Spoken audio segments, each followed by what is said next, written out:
بشکل نماز تراویح میں ایک مکمل قرآن سننے کی سعادت حاصل ہوئی. تمام نے ہمارا ساتھ دیا، سپورٹ کیا اور بڑھ چڑھ کر قدم سے قدم ملا کر میرے ساتھ کھڑے رہے. میں دل کی گہرائیوں سے ایک ایک فرد کو مبارکباد پیش کرتا ہوں. جو ضروری ہے وہ مسلمان نہیں پڑھتے. جو ضروری ہے حضور، جو ضروری ہے وہ مسلمان نہیں پڑھتے. ایمان کے صحیفے کو جو ضروری ہے وہ مسلمان نہیں پڑھتے. ایمان کے صحیفے کو نگہبان نہیں پڑھتے. روز صبح سویرے اٹھ کر اخبار تو پڑھ لیتے ہیں مگر صبح اٹھ کر قرآن نہیں پڑھتے. اور کتابوں میں جو افضل ہے اسے قرآن کہتے ہیں، اور اتارا جس نے اسے رحمان کہتے ہیں. اور سجا لے اپنے سینے کو جو اس کے 30 پاروں سے زمانہ پر میں اسی کو حافظ قرآن کہتے ہیں. اللہ رب العزت نے بس 5 منٹ اللہ رب العزت نے 3 چیزوں کے بارے میں بتائی ہے کہ بیماری لگ گئی، دلوں میں تالے پڑ گئے. اللہ رب العزت ارشاد فرماتا ہے عمل قلوب اقسالها، دلوں میں تالے پڑ گئے. یہ تالے کیوں پڑ گئے؟ تو اللہ فرماتا ہے افلا یتدبرون القرآن، کہ تم نے قرآن کو سمجھنا چھوڑ دیا، تم نے قرآن کو پڑھنا چھوڑ دیا. قوم نے قرآن کو سمجھنا چھوڑ دیا تو دلوں میں تالے لگ گئے. اور تالے لگنے سے مراد ایسا نہیں کہ آپ ECG کراؤ، ڈاکٹر موجود ہیں، الٹرا ساؤنڈ کراؤ یا پھر ایکس رے کراؤ تو تالے دکھیں گے، ایسا نہیں. تالے لگنے سے مراد دل میں تالے لگ گئے، دل کالے ہو گئے، دل سیاہ فام ہو گئے، دل بے نور ہو گئے، دل بے رنگ ہو گئے، دل بدرنگ ہو گئے. نبی کریم صلی اللہ تعالیٰ علیہ وسلم نے فرمایا ایک حدیث میں، حدیث قدسی ہے، فرمایا آقا محمد رسول اللہ نے کہ اِنَّ هَذِهِ قُلُوبٌ تَشَدُّ كَمَا يَشَدُّ حَدِيدٌ أَصْبَحُ بَعَا، کہ دل میں جنگ لگ جاتے ہیں. دلوں میں حضور احمد اشرفی صاحب، حضرت فرحان خان صاحب آقا فرماتے ہیں کہ دلوں میں جنگ لگ جاتے ہیں، دل کالے پڑ جاتے ہیں، دل سیاہ فام ہو جاتے ہیں، دل بدرنگ اور بے نور ہو جاتے ہیں.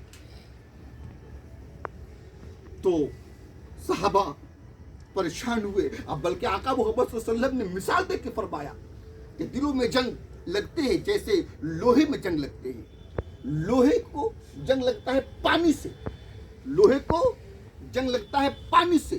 اور فرق اتنا ہے کہ دلوں کو جنگ لگتا ہے گناہوں سے، دلوں کو جنگ لگتا ہے برائیوں سے، دلوں کو جنگ لگتا ہے گھمنڈ سے، دلوں کو جنگ لگتا ہے تکبر سے، دلوں کو جنگ لگتا ہے غرور سے، دلوں کو جنگ لگتا ہے حسد سے، دلوں کو جنگ لگتا ہے جیلسی سے. تو صحابہ پریشان ہوئے، یا رسول اللہ دلوں میں جنگ لگ جاتے ہیں. تو صحابہ نے عرض کیا وما جلاؤہا، یا رسول اللہ اب اس دل میں جو جنگ لگ گئے، یہ دل جو سیاہ فام ہو گیا، یہ دل جو بدرونق ہو گیا، یہ دل جو بے نور ہو گیا، اب اس کو چمکائیں کیسے، اس کو چمکائیں کیسے، اس کو ستھرا کیسے کریں، اس کو درست کیسے کریں، اس کو احسن کیسے کریں، اس کو خوبصورت کیسے کریں. لوہے میں جنگ لگتا ہے مصطفیٰ تو اسے صاف کر لیتے ہیں، کلینر سے صاف کر لیتے ہیں، مگر اور وہاں تک ہمارے ہاتھ بھی پہنچ جاتے ہیں برتن اور لوہوں تک، مگر یہ دل تو سینے کے اندر ہے، ہم کیسے صاف کریں، ہم کیسے صاف کریں. تو آقا فرماتے ہیں 2 نسخے دیے مصطفیٰ نے، غور سے سنیے، 2 نسخے دیے مصطفیٰ نے کہ جب تمہارے دلوں میں جنگ لگ جائے اور دلوں میں تالے پڑ جائے اور دل بے نور ہو جائے تو 2 نسخے دیے مصطفیٰ نے کہ دلوں کی ڈارکنیس اور دلوں کے اندھکار اور دلوں کی ظلمت کرنے کو ختم کرنا چاہتے ہو تو مصطفیٰ 2 نسخے دیے، کثرت و ذکر الموت و تلاوت القرآن، کہ کثرت سے موت کو یاد کرو اور ہر وقت قرآن کی تلاوت کرو.